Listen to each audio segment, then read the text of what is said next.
Mobutu du Zaïre était protégé par le gouvernement tanzanien. Transformer toute cette richesse. Préserver l'unité. 58 nouveaux présidents élus.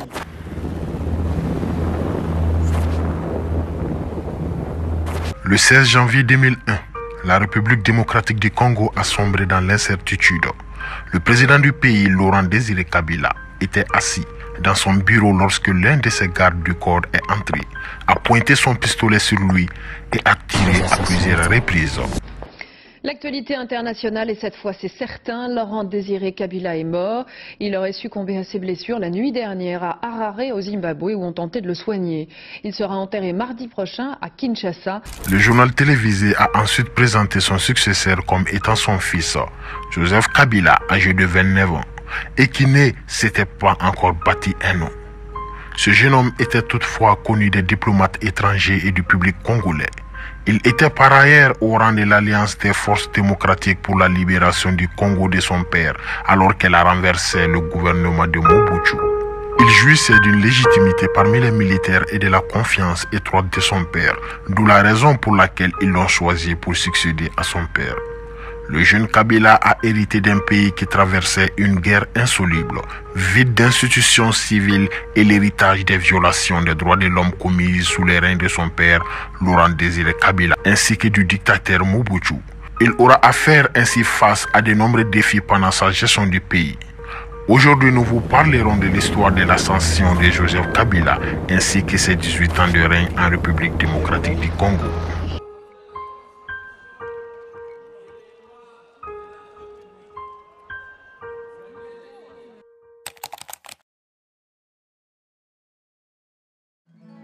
Les origines de Joseph Kabila, y compris sa filiation, son lieu et sa date de naissance font l'objet d'une controverse persistante.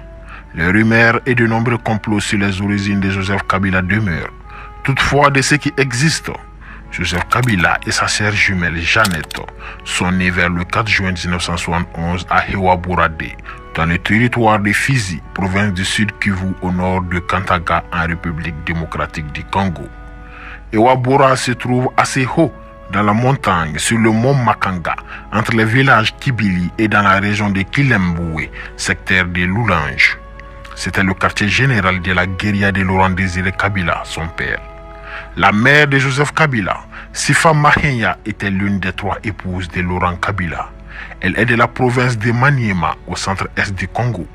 Certaines personnes ont affirmé qu'elle était une Tutsi venue du Rwanda.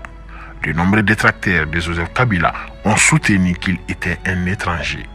Cette accusation l'a poursuivi des années plus tard, car le chef de l'opposition, Étienne Tshisekedi, l'a accusé de ne pas être le fils légitime de Laurent Kabila. Cette accusation avait une certaine signification, surtout dans un pays qui était encore sous le choc d'une invasion des forces rwandaises dans ce qui est devenu les guerres du Congo. Laurent Désiré Kabila a déménagé sa famille en Tanzanie dans les années 1970, après des années passées à diriger un mouvement rebelle infructueux contre le dictateur Mobutu. Laurent Kabila était un homme recherché et vivait discrètement en exil entre l'Ouganda et la Tanzanie afin d'éviter l'attention des services de renseignement de Mobutu. Les gens qui connaissaient Joseph Kabila à cette époque le décrivaient comme un jeune homme intelligent, sportif et passionné et qui avait une admiration énorme pour les héros révolutionnaires comme Thomas Sankara, Che Guevara et Museveni. Joseph Kabila a fait ses études primaires et secondaires en Tanzanie dans des écoles basées sur le système scolaire britannique où il a appris à parler anglais dès son plus jeune âge. Il parlait également couramment le Swahili, mais pas le Lingala qui est la langue parlée dans la capitale du Congo, Kinshasa. Après avoir terminé le primaire et le secondaire, le jeune Joseph Kabila s'est formé dans l'armée rwandaise pendant 3 ans avant de poursuivre ses études. Joseph Kabila venait tout juste de commencer l'université en Ouganda en 1996 lorsque son père l'a appelé pour l'aider dans la guerre rebelle contre le président Mobutu.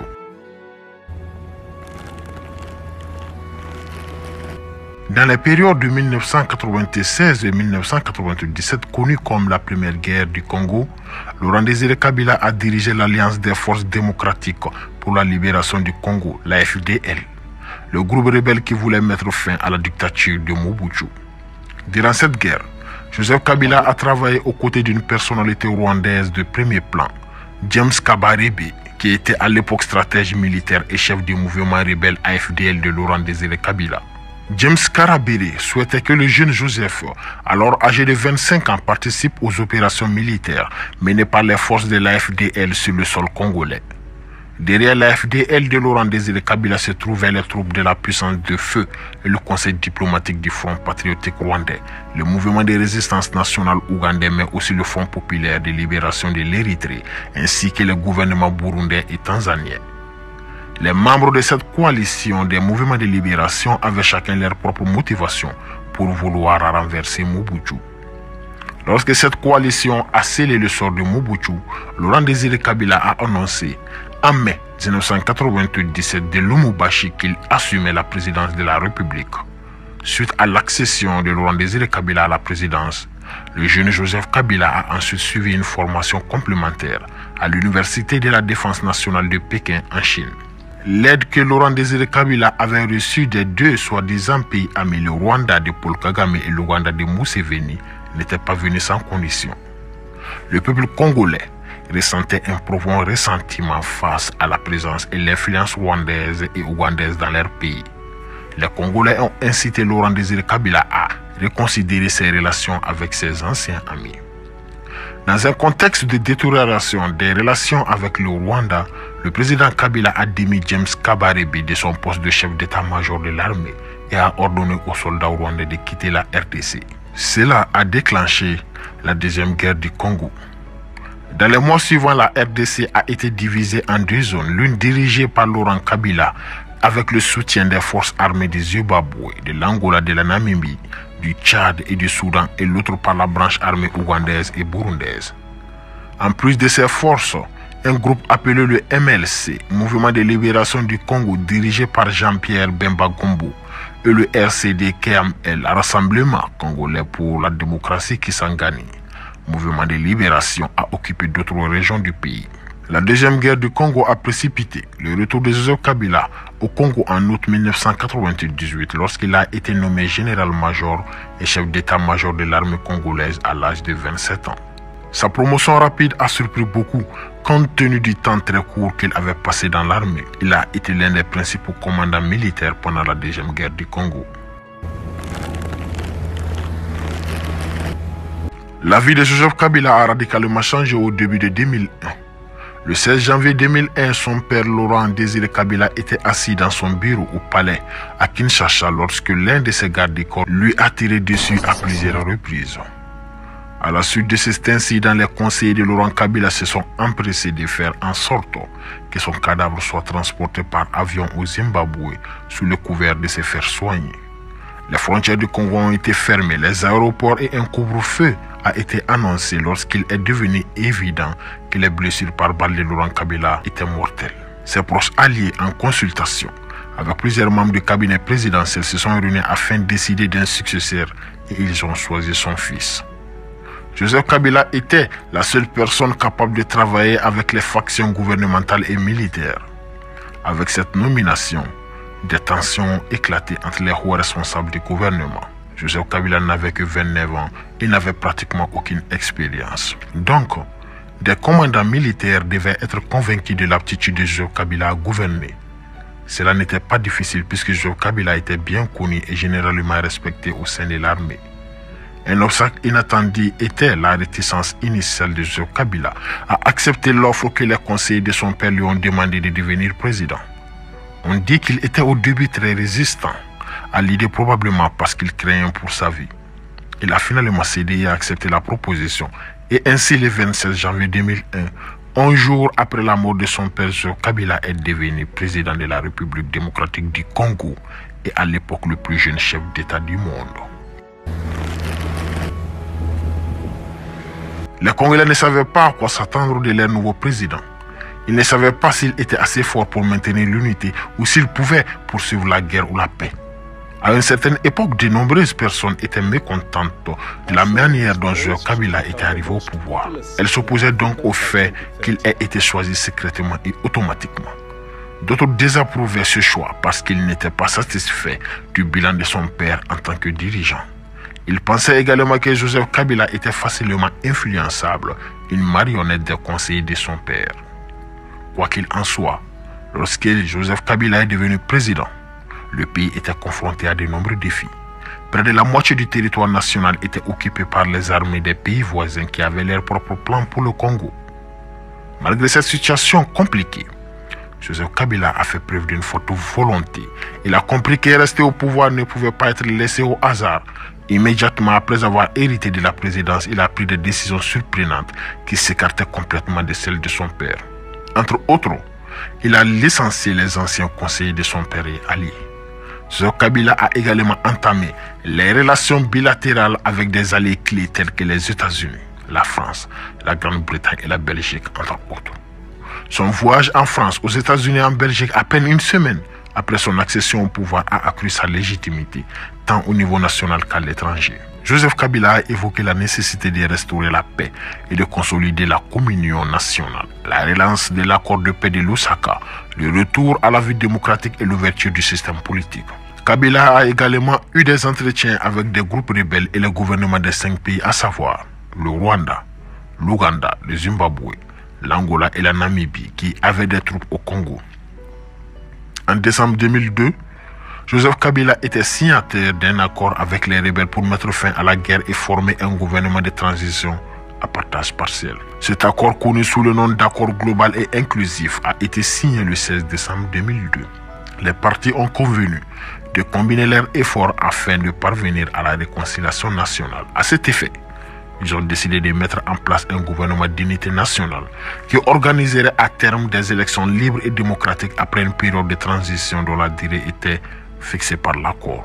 L'accord a gardé Joseph Kabila comme président par intérim avec 4 vice-présidents et d'autres figures de mouvements rebelles comme Jean-Pierre Bamba. Cet accord a été ratifié en avril 2003. Les soldats de la paix des Nations Unies sont arrivés en République démocratique du Congo à fin mars 2003 pour surveiller le cessez-le-feu et le retrait des troupes. Par exemple, en 2004, il a été victime d'une tentative de coup d'État. Heureusement pour Joseph Kabila, ses forces loyalistes ont écrasé le coup d'État. Malgré cette tentative, il a poursuivi son dessein d'unifier le pays. En 2001, lorsque Joseph Kabila prenait le pouvoir, l'économie était dans un état désastreux, sans infrastructure de croissance, une inflation rapide et une monnaie en chute libre. Joseph Kabila a approché la Banque mondiale, le FMI et les donateurs occidentaux au Congo. Les premiers résultats de ces réformes ont au moins été impressionnants et la valeur du franc congolais s'est stabilisée. De nouveaux investissements ont afflué dans le secteur de la construction des infrastructures de télécommunications minières. Toutefois, les indicateurs de développement sont restés inférieurs à la moyenne africaine, avec une augmentation de l'espérance de vie et de la scolarisation et une baisse spectaculaire de la mortalité infantile. Les indicateurs économiques se sont toutefois améliorés sous les règnes de Joseph Kabila, bien qu'ils soient restés en deçà du potentiel du pays. Cependant, le principal défi était de diversifier les économies congolaises, étant donné que la majeure partie de la croissance dépendait encore de l'exploitation minière. Malheureusement, la corruption augmentait et Joseph Kabila et sa famille ont été accusés d'être les principaux auteurs de la corruption dans le pays ainsi que d'abuser du pouvoir pour s'enrichir. Par exemple, une organisation connue sous le nom de Groupe de recherche sur le Congo a publié un rapport en collaboration avec Bloomberg News a exposé les réseaux complexes d'entreprises que le président et ses proches ont construits au pays. Le rapport a montré que les Kabila étaient impliqués dans tout, de l'agriculture à des mines, à l'aviation et à la construction. Ce rapport alléguait également que de nombreuses entreprises liées à Kabila recevaient un traitement spécial. Par exemple, il y avait des mines protégées par les gardes présidentiels. Il y avait une entreprise ayant des liens avec la famille Kabila qui aurait reçu $60 sur les $185 de frais pour chaque nouveau passeport congolais. Les journaux panaméens publiés en avril 2016 ont révélé que la chère jumelle de Kabila, Jeannette, sous différents noms, détenait une part indirecte du plus grand opérateur de téléphonie du pays. Une autre enquête intitulée Braquage du Congo, menée par des médias internationaux et des ONG, accusait Joseph Kabila et sa famille d'avoir siphonné au moins $138 millions américains dans les caisses de l'État. Ces détournements de fonds ont eu lieu de 2013 à 2018, selon les auteurs de cette enquête. L'acteur principal aurait été le frère de Kabila, Francis Selemani. Il semblerait que Soleimani ait acheté de nombreuses maisons de luxe aux États-Unis et en Afrique du Sud, en partie grâce à des fonds détournés du gouvernement congolais. Dans le cadre du processus de paix qui a mis fin à la guerre en 2003, le Congo a introduit une nouvelle réforme dans le cadre du système politique. Les différents dirigeants rebelles ont rebaptisé leurs milices en partis politiques et ont échangé leurs uniformes contre des costumes. Une nouvelle constitution a été rédigée, de nouveaux puissants soutiens internationaux et nationaux, dont les diplomates américains à Kinshasa, ont permis à Joseph Kabila de contrecarrer ses opposants en quête de la présidence, notamment pendant les élections de 2006. Le principal parti d'opposition, Etienne Tshisekedi, a continué à jouer son rôle d'opposant. La réélection de Joseph Kabila en janvier 2011, des suites d'un amendement constitutionnel, a éliminé le deuxième tour dans la course présidentielle, permettant à un candidat de gagner sans nécessairement avoir la majorité des voix. Le climat politique qui a précédé les élections était tendu et ponctué de violence en raison des tensions entre les partis. Plusieurs surveillances internationales et certains ont qualifié les élections de 2011 de mal organisées et ont dénoncé de nombreuses irrégularités.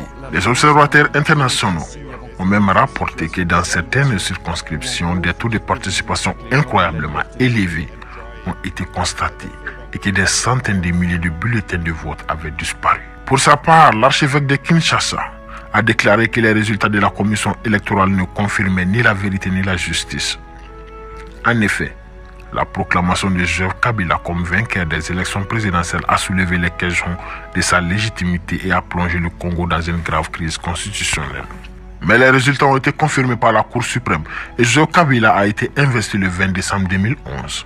Dans les années qui ont suivi, Joseph Kabila a été la cible de protestations alors qu'il y avait des soupçons dès 2011 qu'il ne démissionnerait pas à la fin de son mandat en 2016 et qu'il chercherait des moyens de prolonger son mandat.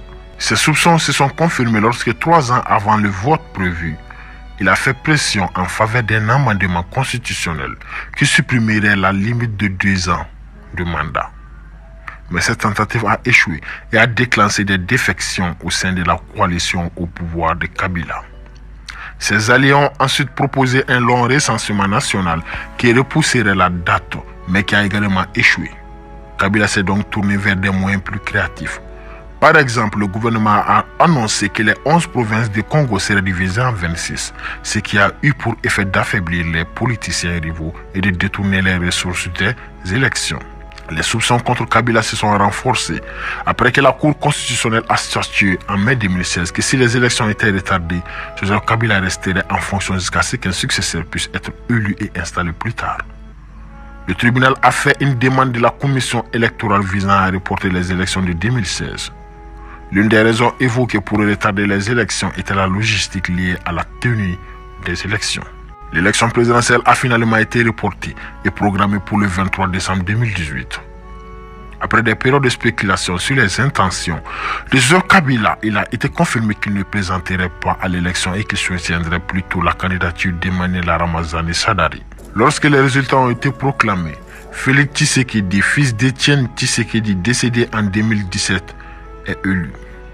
Martin Fayulu, un autre candidat de l'opposition, et d'autres ont accusé Félix Tshisekedi et Joseph Kabila d'avoir conclu un accord pour assurer la victoire électorale du premier en échange de la protection des intérêts de Kabila. Martin Fayulu a contesté les résultats devant la Cour constitutionnelle, mais le tribunal a déclaré Tshisekedi vainqueur.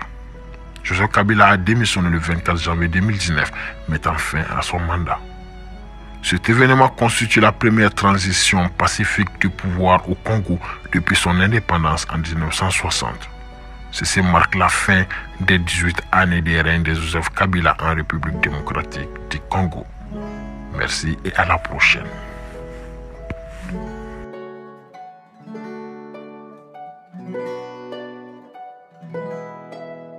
Le 22 février 2002, des soldats des forces armées angolaises, assistés par des experts en surveillance israéliens, ont rattrapé Jonas Savimbi et l'ont tué dans la province de Moxico, dans le centre-est de l'Angola. La mort de Savimbi a marqué la fin de la guerre civile angolaise qui a duré 27 ans, au cours de laquelle au moins 1 demi-million de personnes sont mortes dans le conflit pour le vaste pays d'Afrique australe, riche en diamants et en pétrole.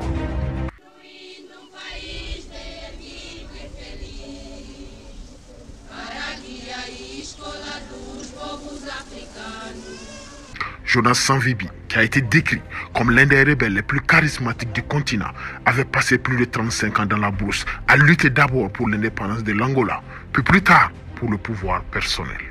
Certains hauts responsables de l'administration du président américain Ronald Reagan le voyaient comme étant l'un des dirigeants charismatiques les plus talentueux de l'histoire moderne de l'Afrique. Cependant, certaines personnes le considéraient comme un larbin du capitalisme et un jouet du gouvernement raciste de l'apartheid ainsi que des États-Unis d'Amérique. Dans cet épisode, nous examinons l'histoire de la vie de Jonas Savimbi, le chef rebelle angolais de l'UNITA.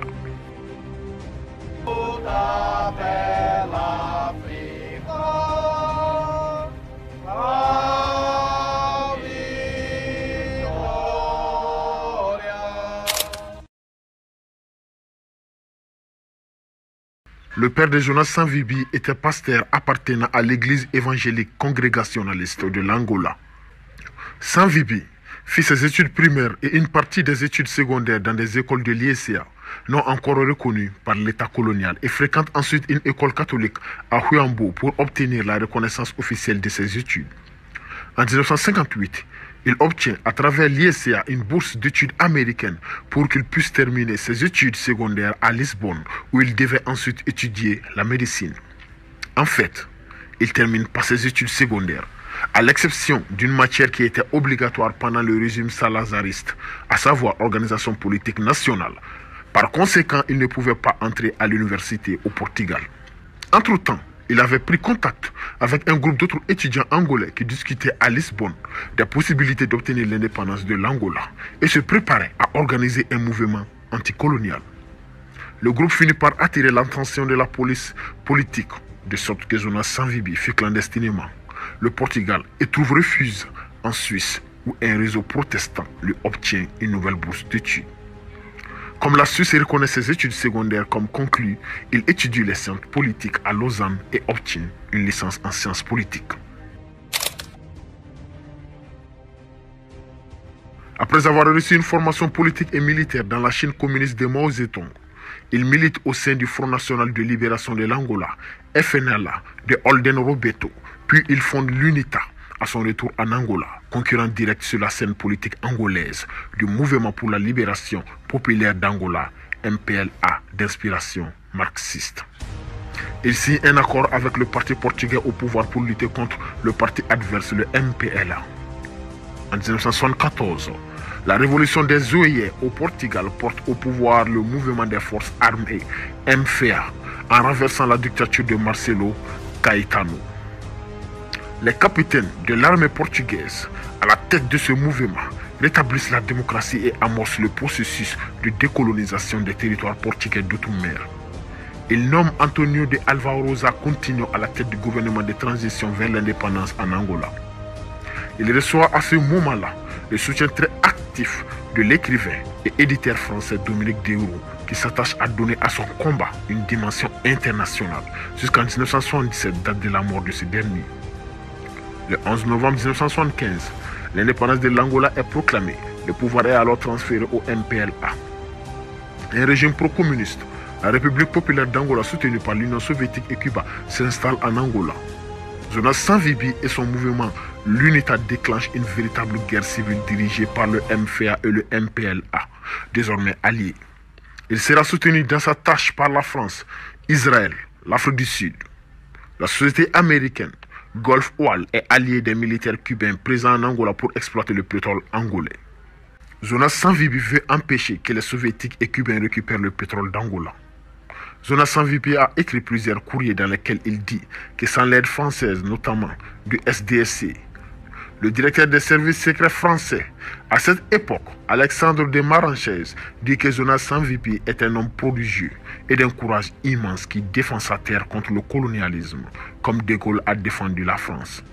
Les armées de Savimbi qui enrôlent femmes et enfants minent presque tout l'intérieur du pays pour stopper l'avancée du MPLA. Ces opérations de guérilla sont partiellement financées par un trafic de diamants. En 1979, le rebelle angolais, surnommé le Coq Noir, installe son siège à Jamba, une ville créée par l'UNITA au sud-est de l'Angola. Soutenu par une partie de la population rurale, l'UNITA prend le contrôle de régions entières de l'Angola qui sont placées sous dictature militaire où le culte de la personnalité de Savimbi tient une grande place.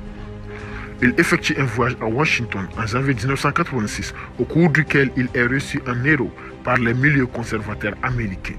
Il est également reçu à la Maison Blanche par Ronald Reagan. En 1991, un accord de paix est signé, les accords de Bicès-Portugal entre les deux mouvements.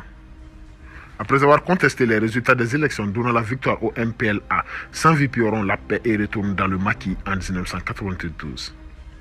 Il s'empare de Huambo, la deuxième ville du pays, et en fait son fief.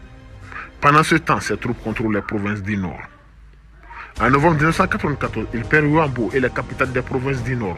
Dans un contexte de fin de guerre froide et du régime d'apartheid en Afrique du Sud, il perd le soutien des deux principaux fournisseurs d'armes de sa rébellion, l'Afrique du Sud et les États-Unis. De nouvelles négociations ont lieu en 1995 et le gouvernement de Luanda lui propose d'occuper l'un des deux postes de vice-président, selon une formule s'inspirant du modèle sud-africain de transition. Après une année de trêve en août 1996, Jonas Savimbi déclare rejeter catégoriquement cette proposition et reprend la guerre.